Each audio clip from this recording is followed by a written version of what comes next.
everybody, we are back. I am here with Hanifa Brown. I am here with Alejandra Murch, and we're here to answer the top 10 questions that we're going to deep dive from the comments on this channel. Check this out.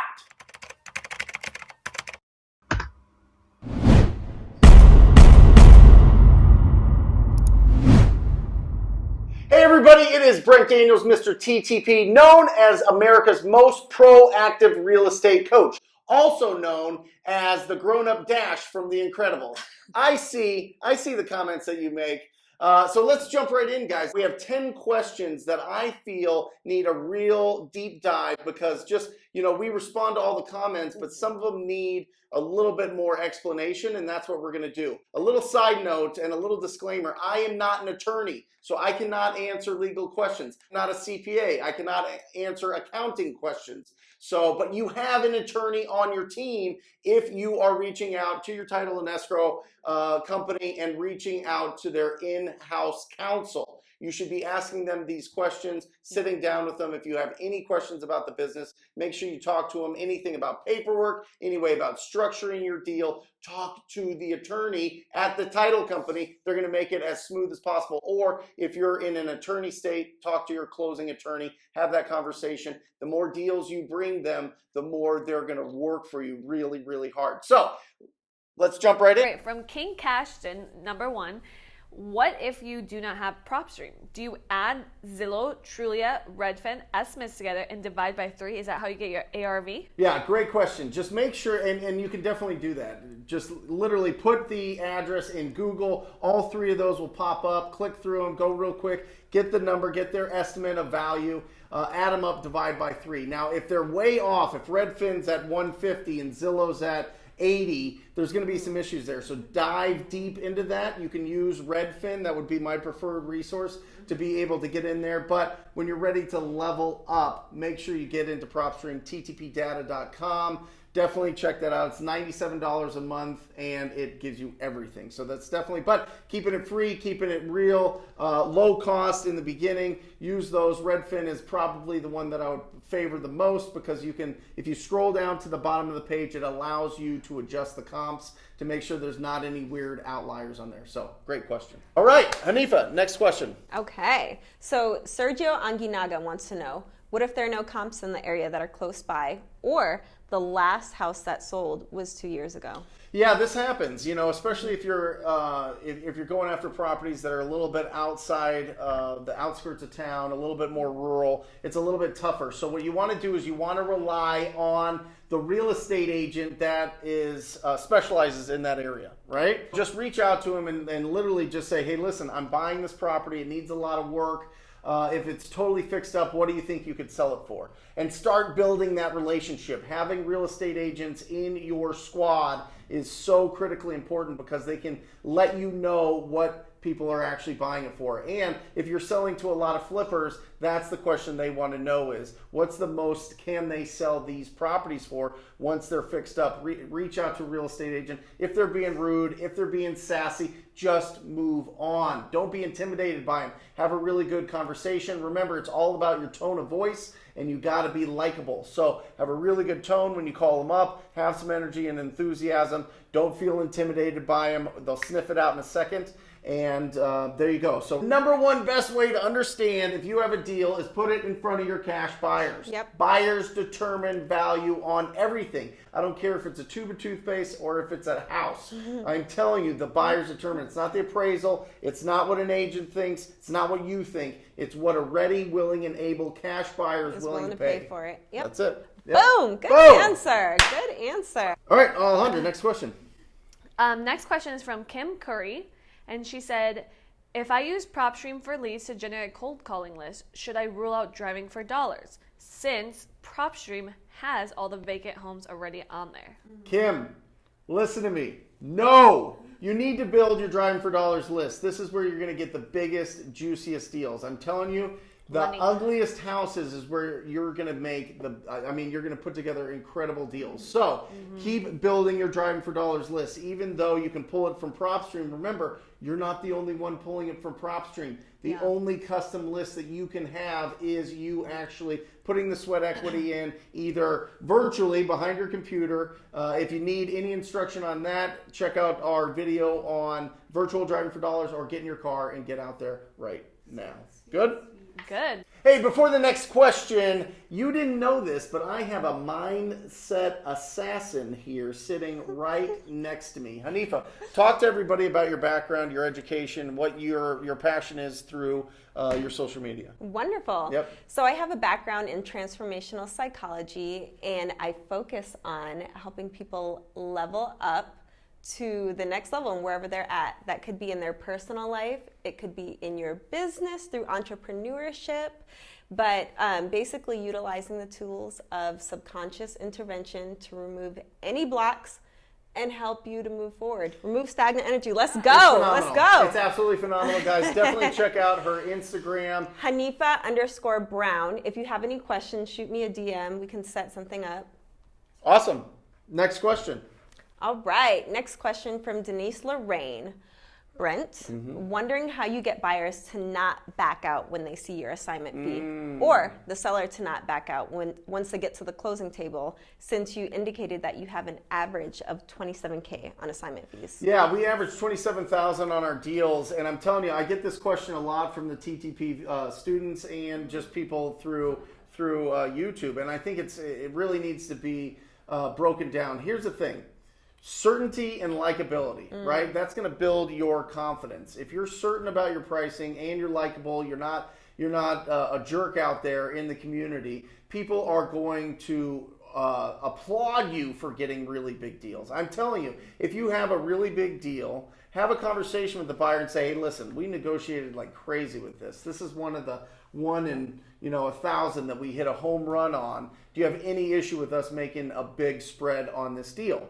And if they say, and then just be quiet. If they say yes, if they say no, if they get a little bit wiggly, then move on to the next buyer. Truly, move on to the next buyer. Don't let them dictate how much you make on your deals that you negotiated. Okay? Yep. So that's from the buyer side. Have that conversation. The bigger your buyer's list is, the more backup offers you're going to have, the more opportunities you're going to have to make the most amount, and you absolutely deserve it because you are solving problems out there. Now, with the seller, you can ask your title company to do what's called a blind settlement statement, where the seller only sees their side of the settlement statement. If your title company or closing attorney doesn't want to do that, totally understand. Typically, the seller doesn't even look at the buyer's side. If they do, and they get mad or ask about what the assignment fee is, say one of my strategies is to sell to one of my investors that I'm networked with. They wanted to do the deal, and so I sold it to them. That's it.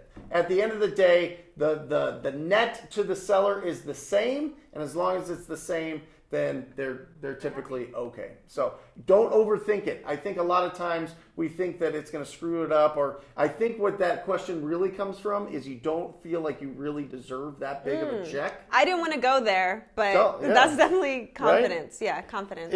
You feel like you're making too much on this deal, or you feel like the seller should be making more, or you feel like the buyer should be getting a better deal. Stop it. Yeah. You're hallucinating. You don't know what's best for them.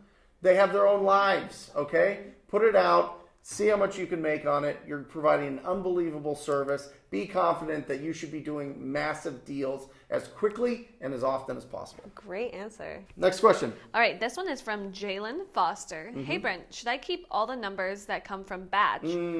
They give you 7 numbers at a time.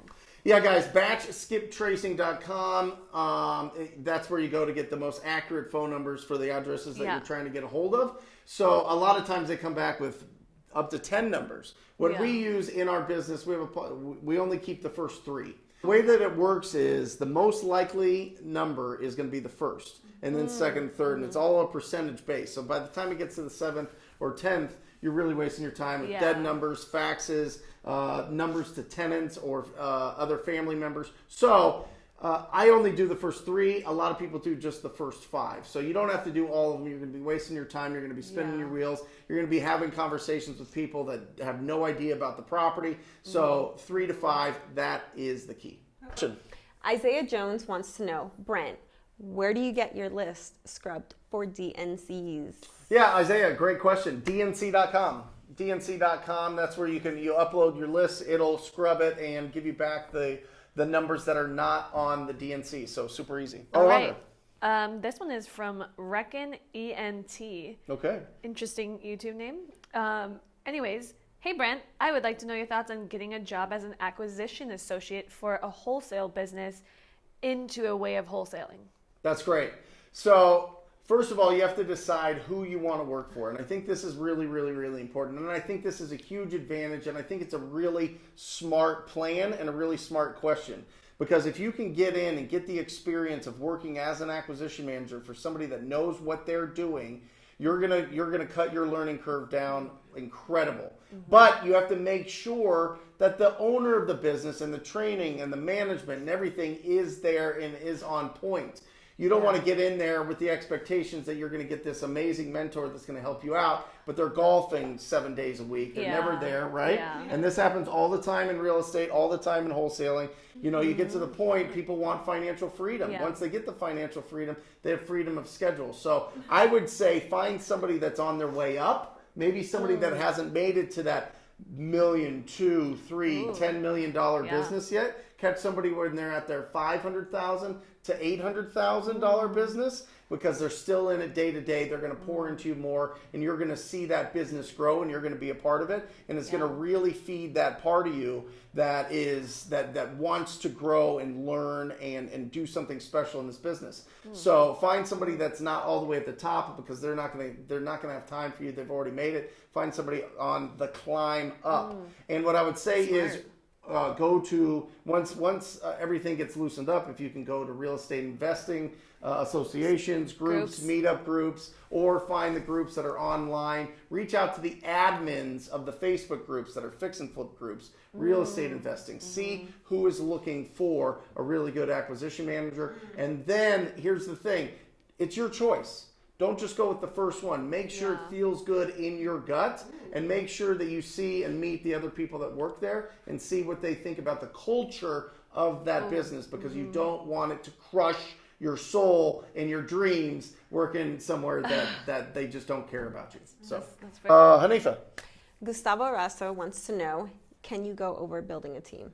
Gustavo, great. Building a team. It's really building a business. But here's the thing. First thing first. Don't put this in front of you going out every single day, building your lead pipeline and getting deals and getting income for yourself. This business is this is a cash machine. This is a lottery. Guess what happens with cash machines and lotteries? They pay you. They pay you, they pay you. So make sure that profit is first in your business. If you really want that to be concrete in your mind, get the book Profit First, read through it, you're going to understand. Now, if you're building a team, what I like to do is first take the operations and the organization off of your plate. You can do that with a VA. I do it through Upwork.com. You can get a VA that can go through your email. They're going to organize your lists. They're going to make sure everything's organized in your dialer. They're going to make sure that your lead pipeline is organized. They're going to deal with your CRM. They're going to do all these things for you. So start there. And then the next step is, what are you best at? Are you best at knee-to-knee, belly-to-belly with the seller, but you hate selling your deals? Or do you love the action of selling the deals and you hate going into all these, distressed property owners and all their emotions and all that? So decide which one you are. If you are the one that loves being with the seller, stay there and hire a disposition manager, okay? They're going to build your buyer base, your cash buyer base. They're going to sell your deals. They're going to handle everything there. If you don't want to deal with the seller, then you become the disposition and hire an acquisition manager. So that's where I want you to start. We can definitely deep dive the way that my team is in a different video, but I don't want you to start thinking about hiring before you have made $30,000 net to you a month for 3 straight months. Got it? Boom. 2 more questions. 2 more questions. Last, second to last, from Scott Morango. Sorry if I pronounced that wrong. Can you please explain further the tax difference between a double close and a sign? Well, again, obviously, guys, I'm not a CPA, but I will tell you what my CPA told me. The CPA told me that there is a difference in the tax liability between an assignment and a double close. Because a double close, you are taking ownership of the property. You're going to deal with short-term capital gains. With an assignment, it is fee income. I'm not an attorney. Put a little disclaimer on this video. Really, and we should. I'm not a CPA, so definitely reach out to your CPA. It's one conversation, and call them and see what their thoughts are on it. And the last question, Hanifa.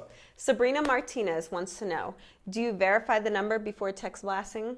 Like call and confirm the voicemail, or just blast and adjust? Yeah, Sabrina, right? No, just blast it out. Because of the cost, I mean, we use batchleads.io. For $1, if you use the TTP code, you can get 500 free texts and test it out and see the feel. But we just, the cost is so low per text that just text it out, get the response, and then filter it from there. Don't go through the process of just wondering if these are the right numbers. The best way to do it, text them, have them respond, and then you know. So don't go through the extra hoops. Remember, we want progress, not perfection. Progress, not perfection. Get it out there, see what's going on, and you got this. Great questions today, gals. Yeah, really good. I like Any it. final thoughts? Okay, let's get out into If you're interested in joining the most proactive group in real estate investing, it is the TTP program. Go to wholesalinginc.com/TTP. Check it out. If it feels good in your gut, go with it. sign up for a call. All right, guys. I love you. Until next time, talk to people.